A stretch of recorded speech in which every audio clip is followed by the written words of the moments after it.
Good morning বন্ধুরা, আশা করি আপনারা সবাই খুব ভালো আছেন। আমার চ্যানেল দ্য কুকস এন্ড কম্প্যানিয়নে আপনাদের সবাইকে স্বাগত জানাই।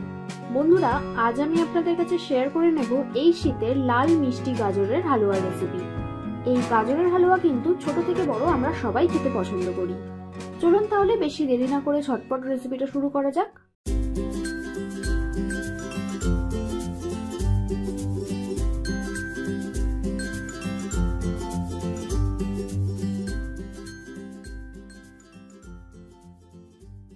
প্রথমে আমি বেশ কিছুটা লাল মিষ্টি গাজর নিয়ে নিচ্ছি। তারপর ভালো করে এটার খোসা ছাড়িয়ে নেব।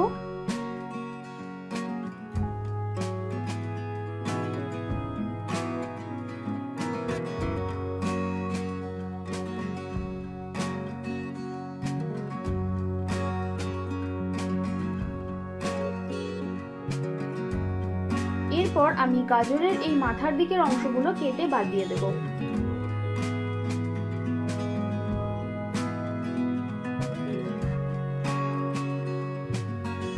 তারপর এইরকম একটা গ্রেটারের সাহায্যে গাজরগুলো আমি গ্রেট করে নিচ্ছি। এটাকে আপনারা রাফলি গ্রেট করবেন না, আপনারা যদি এইভাবে একই ডিরেকশনে গ্রেট করেন তাহলে গাজরের টেক্সচারটা ভালো থাকবে।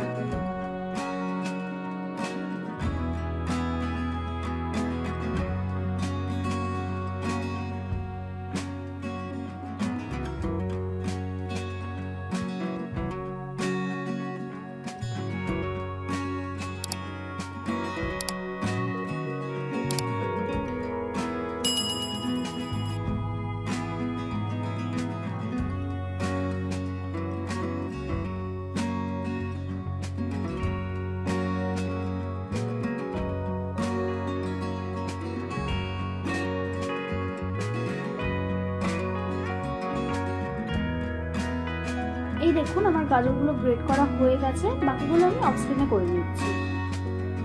এবার আমি রান্নার জন্য কড়াইতে 1 টেবিল স্পুন ঘি দিয়ে দিচ্ছি।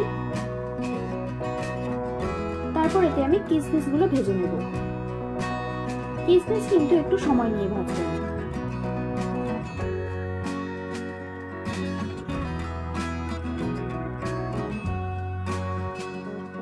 যখনই দেখবেন এই রকম ভাবে ফুলে উঠছে তখনই নামিয়ে নেবেন। কিশমিশ ভাজার পর আমি কিছু কাজু বাদাম ভেজে নিচ্ছি।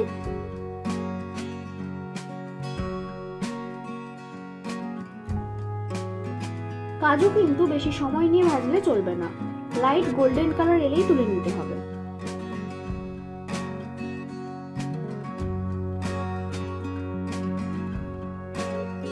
এবার আমি এতে সমস্ত গ্রেট করা গাজরগুলো দিয়ে দেব।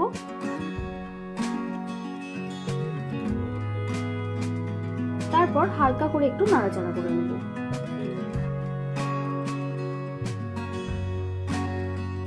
এখন আমি এতে 1 কাপ পরিমাণ চিনি অ্যাড করছি। আপনারা চিনিটা যে যতটা পরিমাণ মিষ্টি পছন্দ করেন সেই অনুযায়ী দিতে পারেন। তারপর আবার ভালো করে নাড়াচাড়া করে নেব।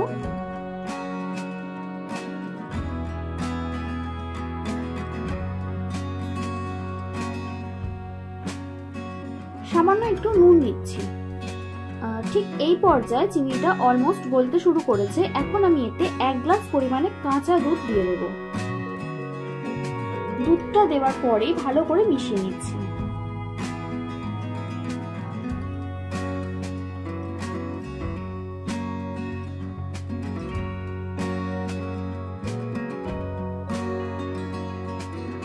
এবার আমি গন্ধের জন্য একটা এলাচ ও একটা তেজপাতা এইভাবে কেটে দিয়ে দিচ্ছি।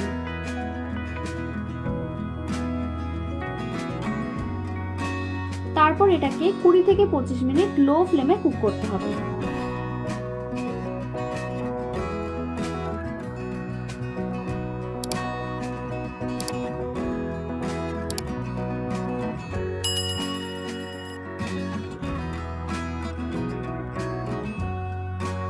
এই দেখুন, 25 মিনিট পর দুধটাও শুকিয়ে আসবে আর গাজরটাও সেদ্ধ হয়ে যাবে। এই পর্যায়ে আমি কিশমিশ আর কাজুগুলো দিয়ে দেব। আর দিয়ে দেব 2 টেবিল স্পুন মিল্ক পাউডার। গুঁড়ো দুধের বদলে আপনারা কিন্তু খোয়া ক্ষীরও ব্যবহার করতে পারেন। এবার এটাকে হাই ফ্লেমে নাড়তে হবে যতক্ষণ না দুধটা পুরো শুকিয়ে আসছে।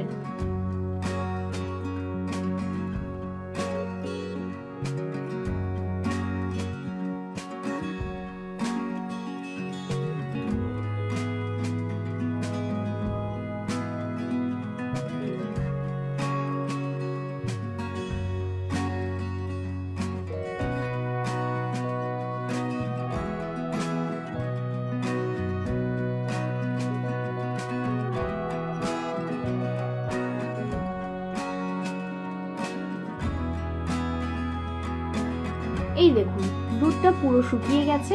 এবার আমি এতে সামান্য ঘি দিয়ে দেব।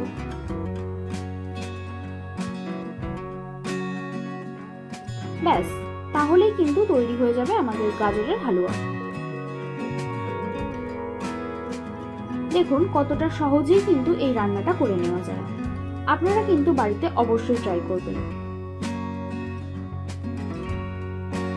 ভিডিওটা কেমন লাগলো অবশ্যই জানাবেন। ভালো লাগলে একটা লাইক, শেয়ার এন্ড সাবস্ক্রাইব করে পাশে থাকা বেল আইকনটা প্রেস করে দেবেন।